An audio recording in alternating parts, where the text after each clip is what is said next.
राजस्थान में प्रजामंडल की स्थापना। तो राजस्थान में प्रजामंडल की स्थापना का आरंभ कांग्रेस अधिवेशन से होता है।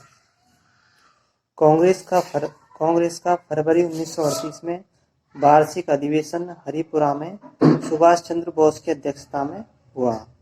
कांग्रेस का यह 51वां वार्षिक अधिवेशन था। इस अधिवेशन में कांग्रेस ने देशी राज्यों के आंदोलन को समर्थन देने एवं उत्तरदायी शासन की स्थापना के लिए आंदोलन तीव्र करने के प्रस्ताव पारित किए। इन प्रस्तावों से उत्साहित होकर देशी रियासतों के कांग्रेसी कार्यकर्ताओं ने प्रजामंडलों की स्थापना की।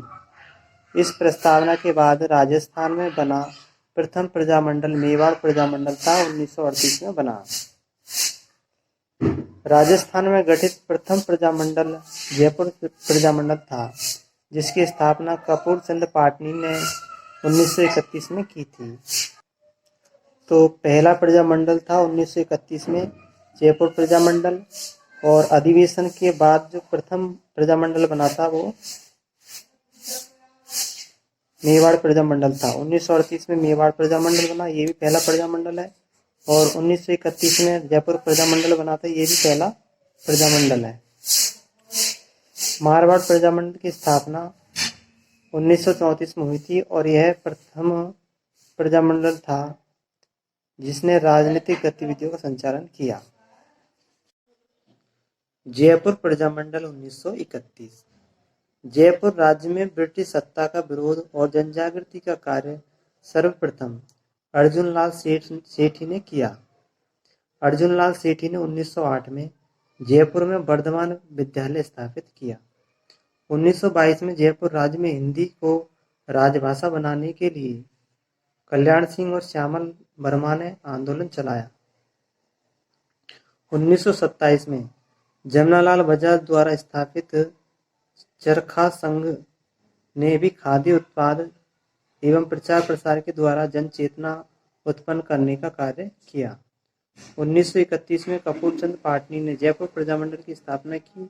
1938 में जमनालाल बजाज और हीरालाल शास्त्री के प्रयासों से जयपुर प्रजामंडल का पुनर्गठन हुआ।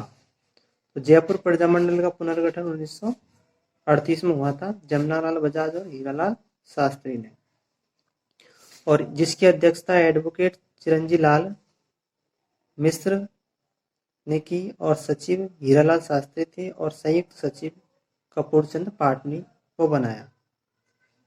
चिरंजी लाल मिश्र ने प्रजामंडल कार्यकारिणी से मतभेद होने पर प्रजामंडल प्रगतिशील दल का गठन किया।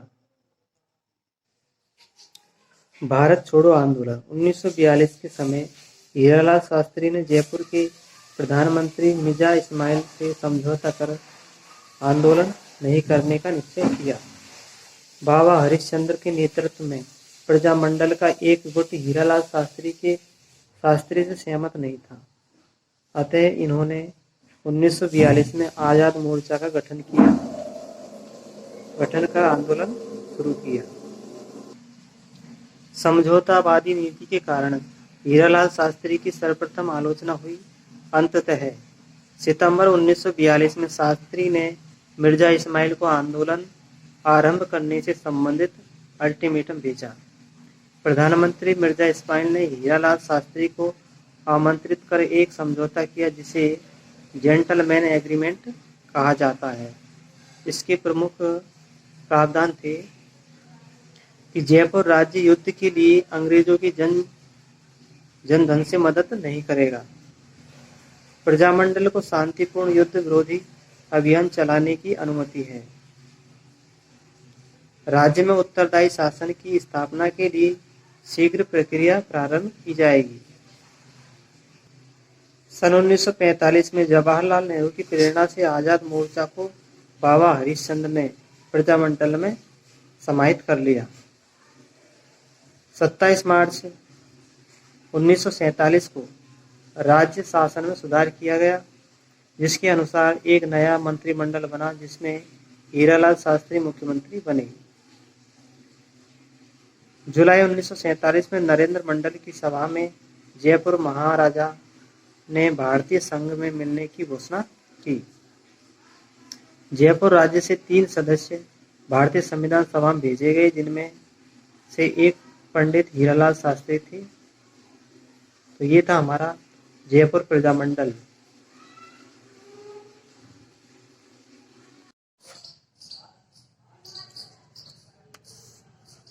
बूंदी प्रजामंडल। बूंदी प्रजामंडल की स्थापना नवंबर 1931 में हुई थी। राजस्थान सेवा संघ की शाखा बूंदी में भी स्थापित की गई थी। इसके अध्यक्ष पंडित नैनूराम शर्मा व अन्य कार्यकर्ताओं ने राज्य में जन जागृति उत्पन्न करने का काम किया और 1927 में पुलिस द्वारा पुरोहित रामनाथ कुदाल की हत्या की गई, जिससे क्रोधित होकर लोगों ने हड़ताल एवं प्रदर्शनियां शुरू कर दी और निरंकुश शासन का विरोध किया। 1931 में कांतिलाल की अध्यक्षता में बूंदी प्रजामंडल की स्थापना की थी तथा उत्तरदायी शासन स्थापित करने एवं नागरिक अधिकारों की मांग की।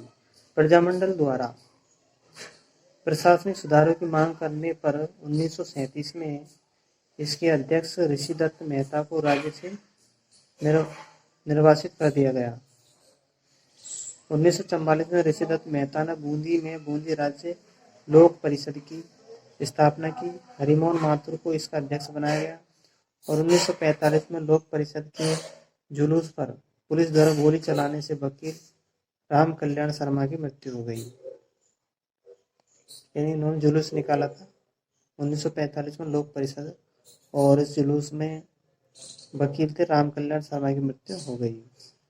अंततः महाराव ने संविधान निर्माण समिति गठन कर उत्तरदायी शासन स्थापित करने की मांग स्वीकार कर ली, मगर इसे क्रियान्वित करने से पूर्व ही बूंदी राज्य का 25 मार्च 1948 को राजस्थान संघ में विलय हो गया।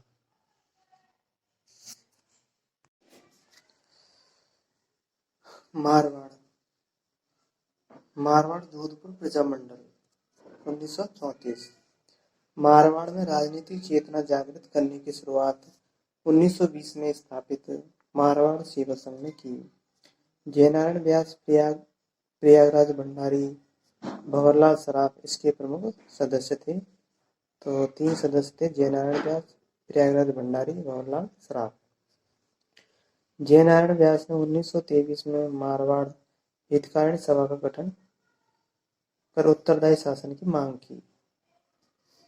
1929 में जयनारायण व्यास ने मारवाड़ की अवस्था एवं पोपाबाई का राज नामक पुस्तिकाएं लिखकर मारवाड़ के शासन की कटु आलोचना की। राज्य ने इन पुस्तकों पर रोक लगा दी तथा मारवाड़ हितकारिणी सभा के सभी प्रमुख कार्यकर्ताओं को गिरफ्तार कर लिया गया। 5 मार्च 1931 को गांधी विमल समझौते के फलस्वरूप जयनारायण व्यास सहित सभी नेताओं को रिहा कर दिया गया था, गांधी विमल समझौते के अनुसार। फिर 10 मई 1931 को जयनारायण व्यास ने मारवाड़ यूथ लीग की स्थापना की। 25 नवंबर 1931 को पुष्कर में मारवाड़ राज्य लोक सेवा परिषद का अधिवेशन चांदकर्ण शारदा की अध्यक्षता में हुआ। कस्तूरबा गांधी, काका साहेब कालेलकर और मणिलाल कोठारी जैसे राष्ट्रीय नेताओं ने इस अधिवेशन में शिकायत की। 5 मार्च 1932 को राज्य सरकार ने मारवाड़ दरबार पब्लिक सेफ्टी अध्यादेश जारी कर सभी प्रकार के आंदोलनों पर प्रतिबंध लगा दिया। 1934 में छगनलाल, चौपासनीलाल, अभयमल मेहता, भंवरलाल सराफ ने मिलकर मारवाड़ प्रजामंडल की स्थापना की। इसके अध्यक्ष भंवरलाल सराफ थे। सरकार ने 1936 में प्रजामंडल को अवैध घोषित कर दिया। 1936 में अखिल भारतीय देशी राज्य लोक परिषद के अध्यक्ष पट्टाभी सीतारामैया जोधपुर आए। उन्होंने देशी नरेशों को अपने राज्यों में उत्तरदायी शासन स्थापित करने की सलाह दी और प्रजामंडल के प्रति जोधपुर राज्य के रवैये की आलोचना की। हरिपुरा अधिवेशन के बाद राज्य में उत्तरदायी शासन की स्थापना की मांग ने जोर पकड़ लिया और प्रजामंडल पर प्रतिबंध होने के कारण रणछोड़दास गट्टानी के नेतृत्व में 16 मई 1938 को मारवाड़ लोक परिषद का गठन किया गया। नवंबर 1938 में विजयलक्ष्मी पंडित और दिसंबर 1938 में सुभाष चंद्र बोस ने जोधपुर आने से जन आंदोलन को बल दिया। कठोर दमन के बाद जब जोधपुर सरकार आंदोलन को समाप्त नहीं कर सकी तो 8 जून 1940 को लोक परिषद से समझौता कर लिया। जून 1941 में जोधपुर नगरपालिका के प्रथम चुनाव हुए जिनमें लोक परिषद को बहुमत मिला। जयनारायण व्यास नगरपालिका के अध्यक्ष चुने गए। फिर मारवाड़ प्रजामंडल में 2 घटनाएं हुई थी। तो चंडावल घटना, दूसरी थी डावड़ा घटना। चंडावल घटना 28 मार्च 1942 को हुई थी। चंडावल घटना 28 मार्च 1942 हुई थी। 28 मार्च 1942 को चंडावल में लोक परिषद द्वारा उत्तरदायी शासन दिवस मनाने के दौरान कार्यक्रम पर राज्य की पुलिस और जागीरदारों ने अत्याचार किए। जयनारायण व्यास ने उत्तरदायी शासन और जोधपुर की स्थिति पर प्रकाश पुस्तिकाएं लिखकर राज्य और जागीरदारों की दमन नीति को उजागर किया। 1942 के प्रारंभ में जयनारायण व्यास, मथुरादास माथुर सहित प्रमुख कार्यकर्ताओं को गिरफ्तार कर लिया गया। जेल में जयनारायण व्यास ने अपने साथियों के साथ भूख हड़ताल की और इसी दौरान 19 जून 1942 को बाल मुकुंद बिस्सा की मृत्यु हो गई। मई 1944 को जोधपुर सरकार और लोक परिषद के मध्य समझौता हो गया। सभी राजनीतिक बंदी मुक्त कर दिए गए। नवंबर 1944 को हुई जोधपुर नगरपालिका चुनाव में लोक परिषद को पुनः बहुमत मिला और द्वारकादास पुरोहित को नगरपालिका के अध्यक्ष बना दिया गया। जून 1945 से पंडित जवाहरलाल नेहरू ने जोधपुर आए और उनकी सलाह पर महाराजा अमीर सिंह ने डोनाल्ड फील्ड के स्थान पर CS वेंकटाचार्य को राज्य का मुख्यमंत्री बनाया। इससे राज्य में लोक परिषद के मध्य अस्थायी रूप से संबंध सुधरे। डावड़ा कांड 13 मार्च 1947 को हुआ था। जागीरदारों के जुल्मों के विरुद्ध किसान एवं मारवाड़ लोक परिषद ने 13 मार्च 1947 को डिडवाना परगने के डावड़ा गांव में एक संयुक्त अधिवेशन किया। सम्मेलन पर पुलिस हमले में 12 लोगों की मृत्यु हो गई।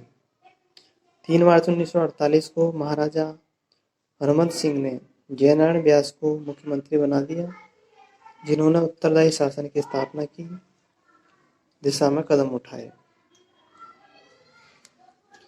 ये हमारा मारवाड़ शासन पूरा हुआ, प्रजामंडल शासन।